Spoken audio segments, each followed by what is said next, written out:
আচ্ছা, অহংকার করার আমাদের আছে কি বলেন তো? কিছুই নাই।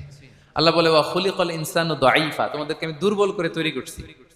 আমরা দুর্বল, শুধু দুর্বল না, দুর্বলের ঘরের দুর্বল। আমার বাপ ছিল দুর্বল, আমার দাদা ছিল দুর্বল, আমরা 14 গোষ্ঠী কি? হাল আতা আলাল ইনসানি হিনুম মিনাদ দাহরি লাম ইয়াকুন শাইআম মাযকুরা। আল্লাহ বলেন একটা সময় ছিল উল্লেখ করার মতো তোমার কিছুই ছিল না। আজকে তো এত লম্বা চড়া মানুষ, আমরা কিছুই ছিলাম না। আমার বর্তমানে বয়স চলে 36, 37। তা আজ থেকে 37 বছর আগে আমি কি ছিলাম? আমার অস্তিত্বই ছিল না। আমার কোনো নাম ছিল না, আমার কোনো গ্রাম ছিল না, আমার কোনো অ্যাড্রেস ছিল না, আমার কোনো পরিচিত ছিল না।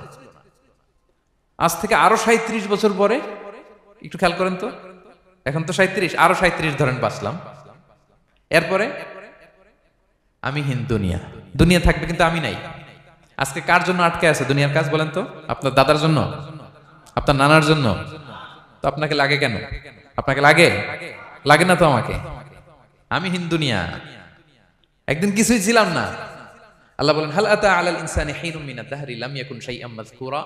তুমি কিছু ছিলা, একটা সময় কিছুই ছিলা না, উল্লেখ করার মতো তুমি কিছুই ছিলা না। অস্তিত্বহীনের জগৎ থেকে তোমাকে আমি অস্তিত্বে আনলাম। তোমার বাবার পৃষ্ঠদেশ থেকে তোমার মায়ের গর্ভাশয়ে আমি তোমাকে ফেললাম। সেখানে আমি আল্লাহ তোমাকে একটু একটু করে তিলে তিলে বড় করলাম। 9 মাস 10 মাস পরে মায়ের পেট থেকে দুনিয়াতে তুমি আসলে। দেখেন তো দুনিয়ায় আসার পর আমাদের অবস্থাটা কি?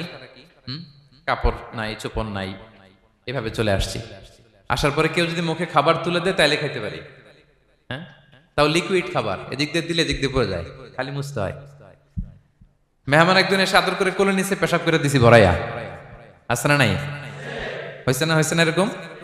আদর করে একটা কোলে নিছেন, এখনই না ডায়াপার আসছে মিয়া। আজ থেকে 10 বছর আগে এগুলো ছিল নাকি?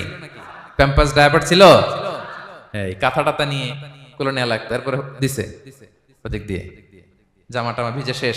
ইভেন রাসূল সাল্লাল্লাহু আলাইহি ওয়াসাল্লামের কোলে এরকম বাচ্চারা পেশাব করে দিছে, এরকম হাদিস আছে।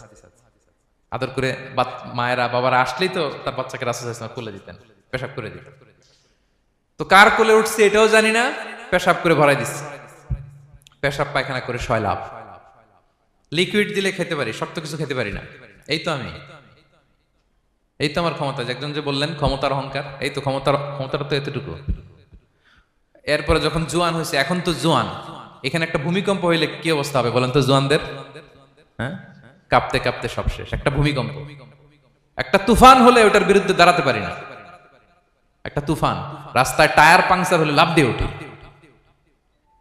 ক্ষমতা আমার, আমার নাকি ক্ষমতার অহংকার?